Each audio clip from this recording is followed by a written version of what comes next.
Merci, Monsieur le Président. Monsieur le candidat au poste de médiateur européen, la mission pour laquelle vous postulez, c'est d'enquêter sur la mauvaise administration des institutions européennes. Une lourde tâche où vous allez devoir trouver un équilibre entre ce pouvoir d'enquête, les pressions politiques et le pouvoir limité des recommandations. Le bilan de votre prédécesseur, Emily O'Reilly, est brillant et a permis de mettre en lumière de nombreux problèmes de mauvaise administration, de pantouflage excessif et de manque de transparence causés par la commission von der Leyen. Il faut donc être une personnalité indépendante, consensuelle, prompte à enquêter, même contre ce Goliath de Commission européenne.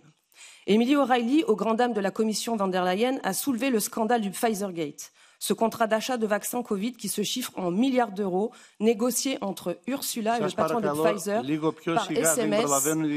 Votre futur rôle est donc crucial, notamment contre l'opacité des institutions.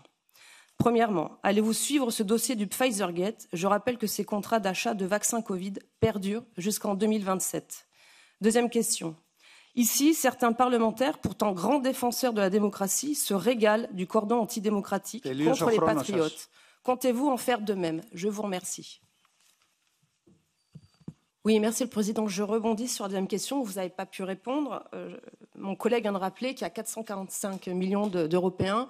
Je rappelle aussi que plus de 11 millions de Français ont voté pour notre parti. Au total, notre groupe représente plus de 25 millions d'électeurs. Vous êtes saisis donc par les citoyens européens, vous allez donc aussi les entendre.